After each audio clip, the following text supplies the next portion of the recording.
안녕하세요. 성형외과 전문의 윤승기입니다. 이 시간 제가 준비한 이야기는 젊음을 유지하고 되찾고 싶은 분들이 궁금해하시는 이야기입니다. 얼굴의 노화와 주름 잡는 치료법입니다. 거울을 볼 때 가장 먼저 보이는 얼굴. 얼굴에 발생하는 주름은 피부 노화의 대표적인 증상으로 자외선과 스트레스, 그리고 인상을 쓰는 습관에서부터 만들어진다. 대개 안면주름은 피부 두께가 가장 얇은 눈가에서부터 시작해 이마, 입술, 턱밑순으로 발생하게 되는데, 우리 눈에 보이는 주름은 단순한 표면 주름이 아닌 피부 깊숙한 곳부터 진행되는 주름일 수 있다. 최근 안면주름 치료 방법으로 사용되는 치료법은 보톡스나 필러, 스킨 부스터와 같은 비수술적 치료와 지방 이식술과 실리프팅, 그리고 안면 거상과 같은 수술적 치료, 그리고 줄기세포를 이용한 치료법들이 사용되고 있는데, 얼굴에 내려앉은 시간의 흔적들을 되돌릴 수 있는 주름 치료법에 대해 자세히 알아보자.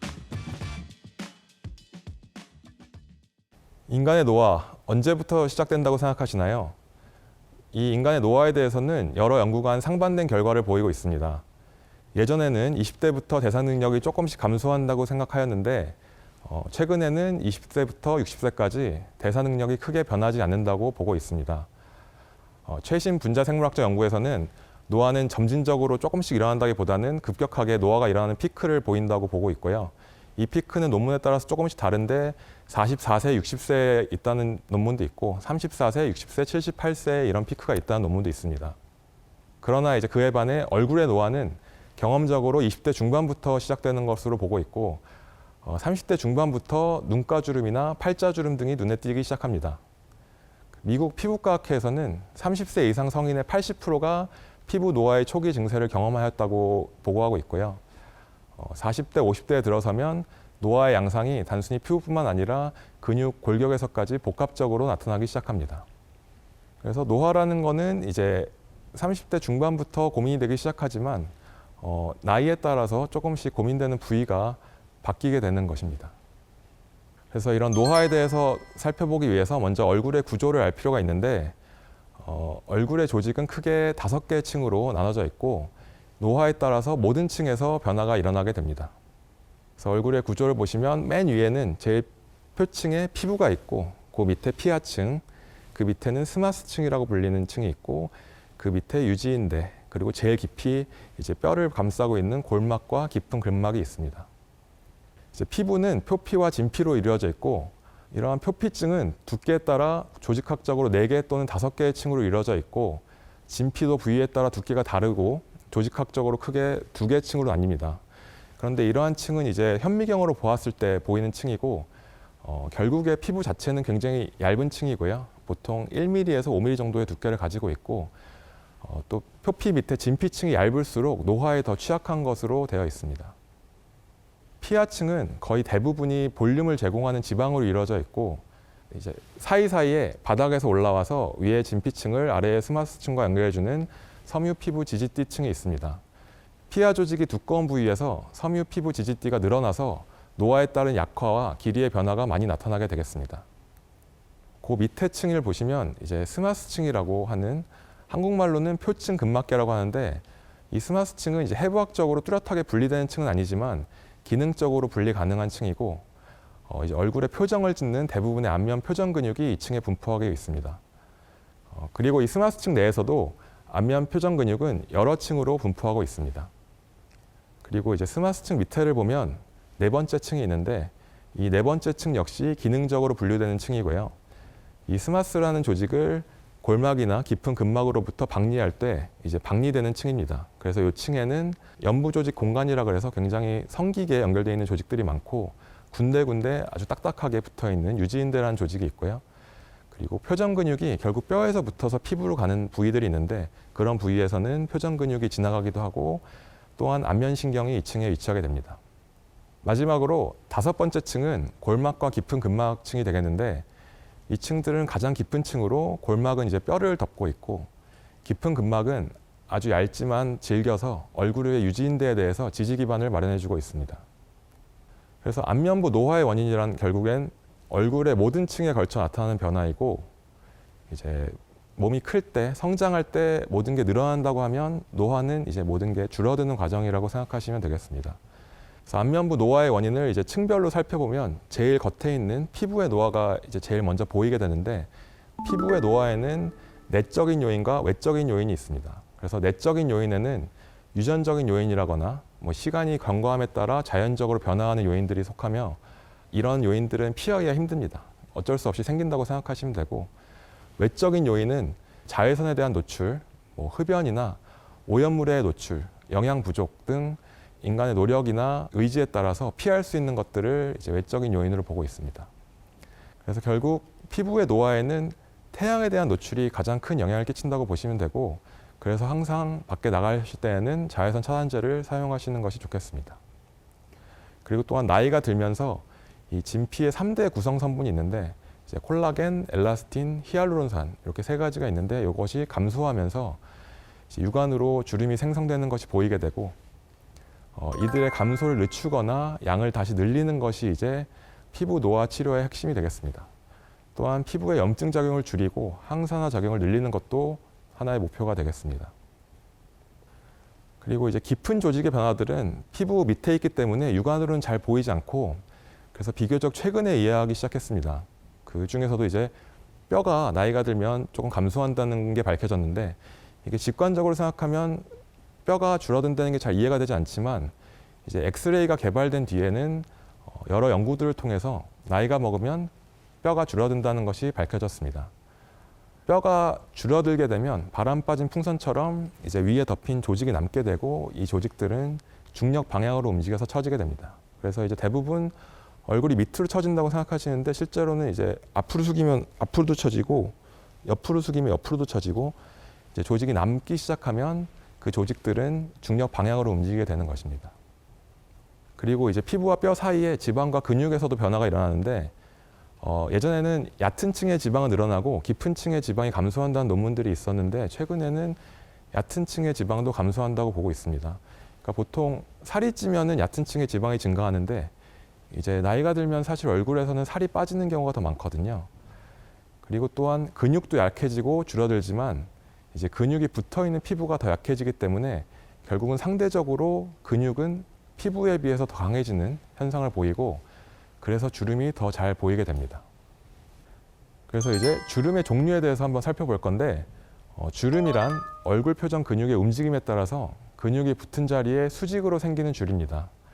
그래서 이 주름에도 깊이가 다양한데, 영어로는 이 주름을 지칭하는 단어가 4-5가지가 되는데, 한국어로는 뭐 잔주름, 깊은 주름 정도로 나눌 수가 있겠고, 이 잔주름이라는 건 이제 근육이 움직이면서 처음에는 동적인 주름이 생기는 겁니다. 이렇게 눈가에 힘을 주면 눈가에 주름이 생기는 것 같이 이제 이런 주름들은 젊을 때도 있을 수가 있고요.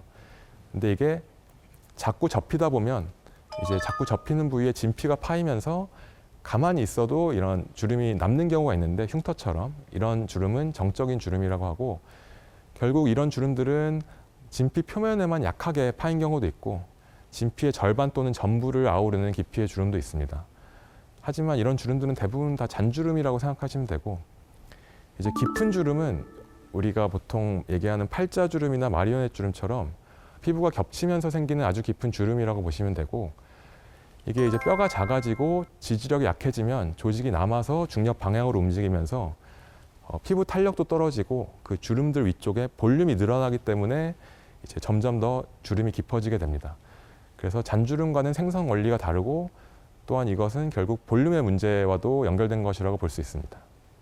그래서 다시 한번 처짐의 원인에 대해서 살펴보면, 좀 많이 단순화시켜서 얘기하면 이제 각 층의 볼륨 간의 차이와 탄력의 차이에서 이제 처짐이 발생한다고 생각하시면 되고, 아까 말씀드렸던 세 번째 층, 이제 스마스층과 그 밑에 스마스층 하부의 볼륨의 차이에 의해서 이제 스마스가 처지게 되고, 이런 볼륨의 차이를 일으키는 것이 이제 노화로 인한 골흡수, 이제 뼈를 잘라내는 윤곽이나 양악 수술, 그리고 교정이나 치아 발치 등이 있겠습니다. 그리고 피부 및 피부 하부의 볼륨, 그 사이가 이제 볼륨 차이가 발생하는 것이 피부가 노화되면서 탄력이 떨어지거나, 아니면 급격하게 감량을 하거나 얼굴에서 지방을 흡입해서 지방을 빼거나 피하 지방을, 그런 경우에 이제 피부와 피부 밑에 층의 볼륨의 차이가 발생한다고 보실 수 있겠습니다.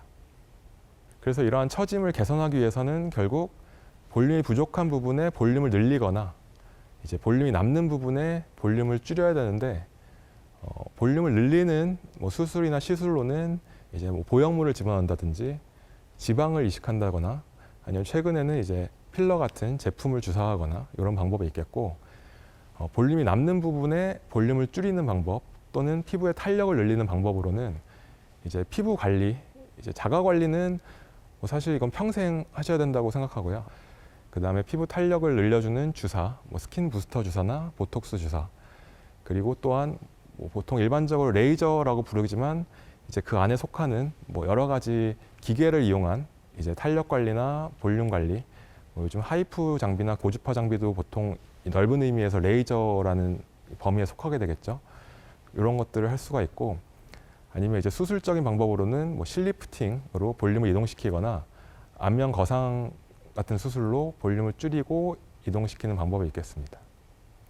그래서 처음 이제 레이저부터 살펴보면, 레이저라는 건 일반적으로 비침습적인 에너지를 사용해서 이제 피부를 하얗게 만들거나 탄력을 좋게 하거나 부피를 줄여주는 제품군을 통칭하는 것이고, 그런 기기들 중에서 이제 완전 비침습적이지는 않고 바늘 같은 걸 얼굴에 찔러서 뭐 고주파나 에너지를 가하는 그런 기기들도 포함되어 있습니다.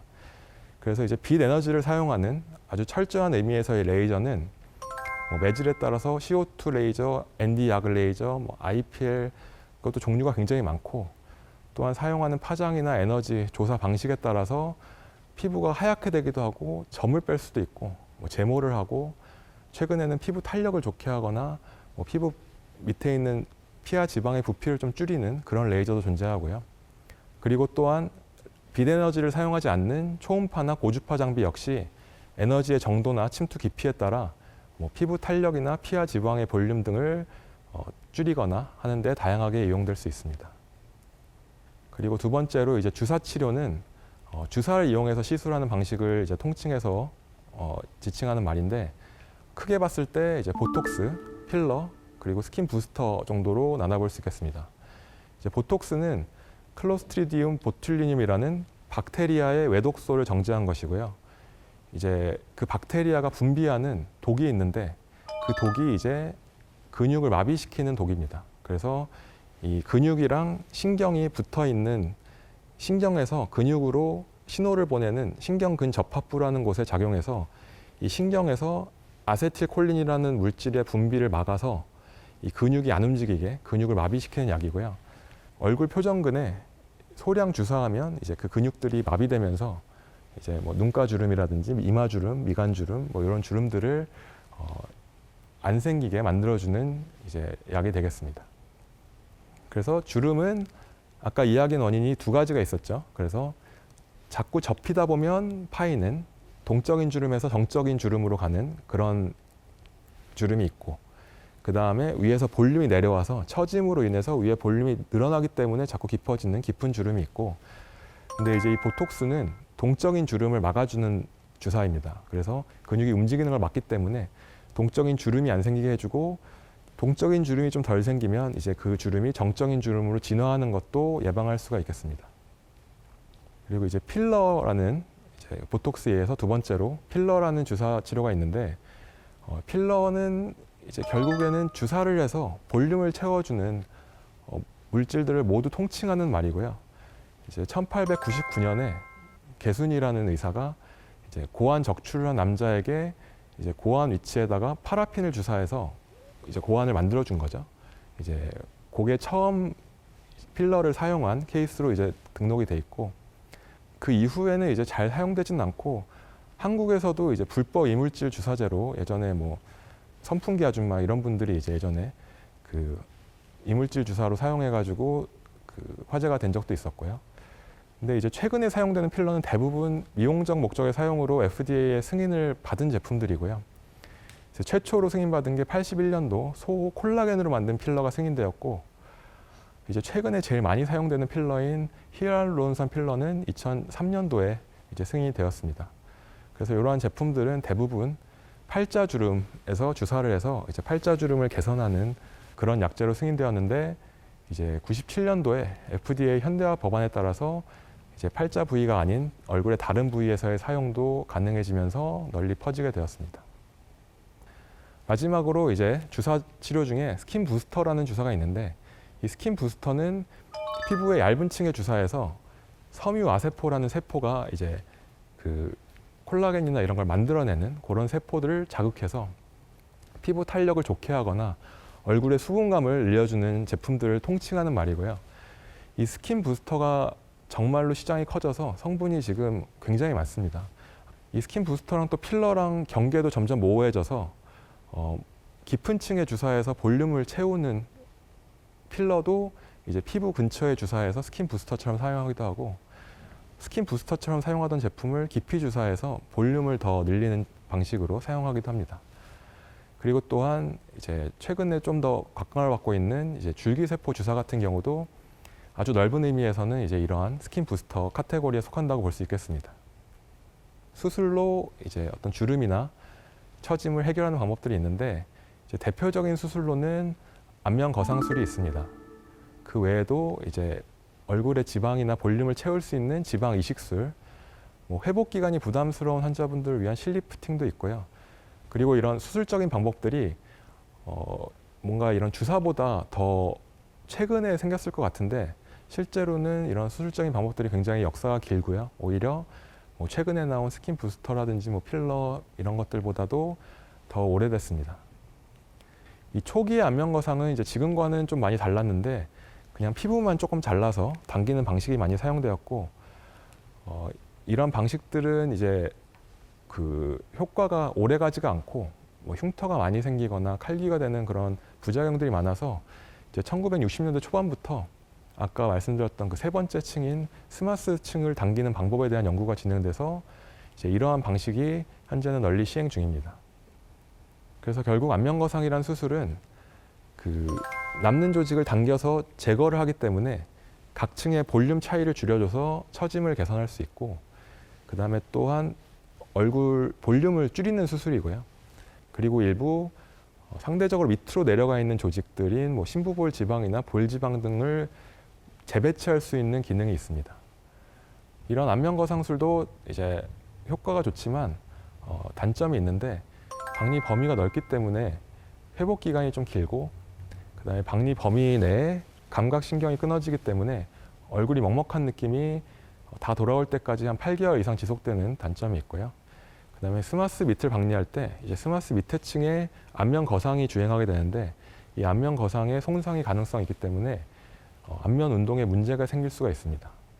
그래서 스마스를 제대로 박리해서 당기고 피부를 최소한으로 절제하지 않으면 흉터가 심하게 지거나 칼기가 생기는 문제가 발생할 수 있습니다. 안면 거상 외에도 이제 수술적 방법들이 여러 가지가 있는데 아까 말씀드렸던 리프팅용 실을 이용해서 얼굴을 당겨주는 실리프팅이라는 수술도 있고요. 그래서 실리프팅의 장점이라면 이제 구멍만 뚫어서 실을 넣어서 당기기 때문에 회복이 좀 빠른데 이제 실이 녹아 없어지면서 6개월, 1년 안에 효과가 좀 떨어지는 그러한 단점이 있겠고요. 그리고 또 미니 리프팅, 미니 거상, 내시경 거상처럼 이런 용어들이 시장에서 굉장히 혼재돼서 사용되고 있는데 이제 그 차이를 구별하시는 게 중요합니다.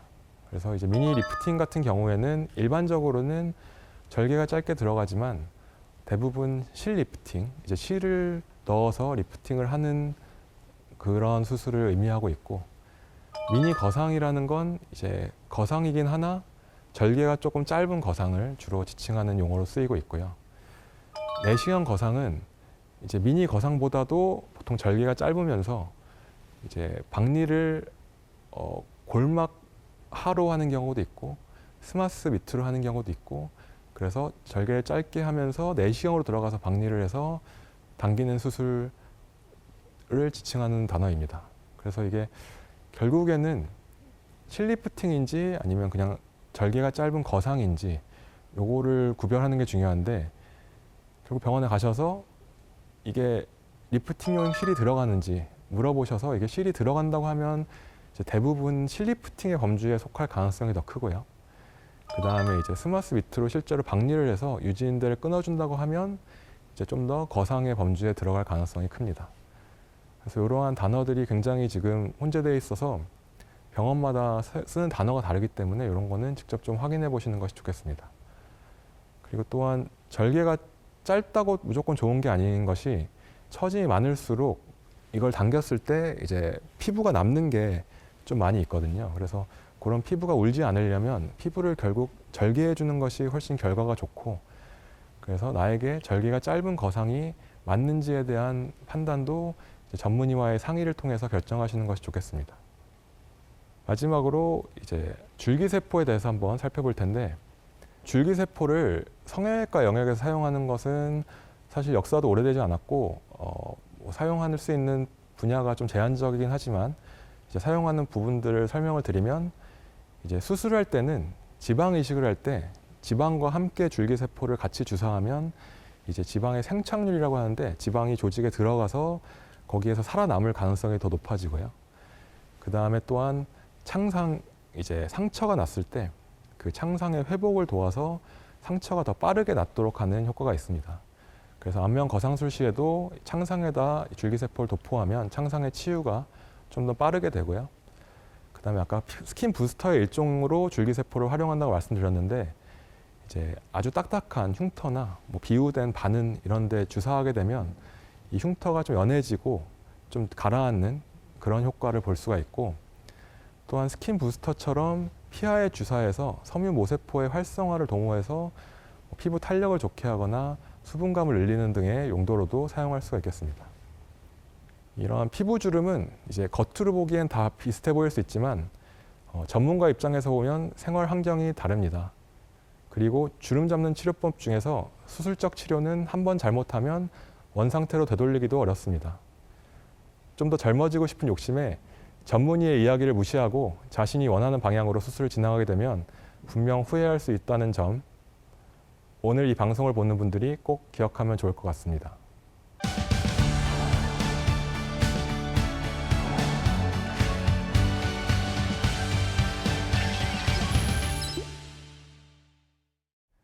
노화로 인한 주름 치료법. 시대가 시대인 만큼 많은 분들이 궁금해 하시는데, 주름 치료법에 대한 궁금증 함께 확인해 볼까요? 6개월 전 안면거상 수술을 받았습니다. 수술 후 귀 모양이 이상해졌다는 이야기를 자주 듣는데 수술 부작용일까요? 결국 안면거상 수술은 이 귀 앞뒤로 절개를 하기 때문에 귓볼 모양이 좀 변할 수가 있습니다. 근데 이제 수술 후에 귀 모양이 이상해졌다는 이야기를 자주 들으신다면 보통 칼기 때문에 그런 경우가 많고, 이제 칼기가 아주 심하지 않으면 그냥 둘 수도 있는데, 칼기가 아주 심한 경우에는 대부분의 경우 이제 안면거상 재수술이 필요할 수 있습니다. 안검하수 치료가 주름 개선에 도움이 된다는데 사실인가요? 아까 말씀드린 것처럼 결국에는 이마 주름은 이마를 사용해서 생기는 것이고, 이마를 눈을 뜰 때 보통 들어 올리기 때문에 이제 이마 주름이 생기는 것입니다. 이제 안검하수 치료라는 건 결국 눈 뜨는 힘을 인공적으로 좀 세게 만들어주는 수술이고, 그렇게 하게 되면 이제 눈이 이렇게 커지면서 이마는 좀 덜 쓰게 되는 거죠. 그러면 이제 이마 주름 등의 개선에는 도움이 될 수 있습니다. 하지만 문제가 이제 이마가 좀 내려오게 되죠. 그래서 눈하고 눈썹 사이 간격이 좀 좁아지고, 그래서 주름 개선, 특히 이마 주름 개선에는 도움이 된다는 게 사실이지만, 이제 그 수술 후 모양에 대해서는 한번 고민해 보실 필요가 있습니다. 올해 40대 후반 여성입니다. 최근 들어 귓볼에 생긴 주름에 신경이 쓰입니다. 귓볼 주름 치료법은 어떤 것이 있을까요? 네, 귓볼에 이제 주름이 생기는 건 역시 귓볼이 나이 들면 조금씩 얇아지고 밑으로 조금씩 이동하거든요. 그래서 그런 부분에 대해서는 아까 나왔던 안면 거상이나 이런 수술 방법들도 귓볼을 상당히 많이 조작할 수가 있거든요. 그래서 귓볼 모양을 바꿀 수가 있기 때문에 귓볼에 생긴 주름만 고민이시면 필러라든지 스킨 부스터라든지 이런 간단한 주사 치료가 제일 좋을 것 같고, 얼굴 다른 부분에도 고민이 있으시다면은 그걸 해결하면서 귓볼 주름도 같이 해결할 수 있겠습니다. 100세 시대를 향해 살아간 요즘 보다 더 젊고 건강하게 살고자 하는 마음은 당연할 수밖에 없습니다. 제가 성형외과 전문의로서 환자들에게 늘 하는 이야기가 있습니다. 너무 과한 것보다 부족한 듯 싶은 게 가장 자연스럽고 좋다고 말이죠. 의학기술이 발전해서 주름 잡는 치료법이 다양하게 소개되고 있기 때문에 환자들이 선택할 수 있는 치료법도 많지만 본인에게 맞는 적절한 치료법, 과하지 않는 치료법을 찾는 것이 가장 중요하다는 것을 꼭 기억하시기 바랍니다. 오늘 저의 이야기는 여기까지입니다. 함께 해주신 여러분 감사합니다.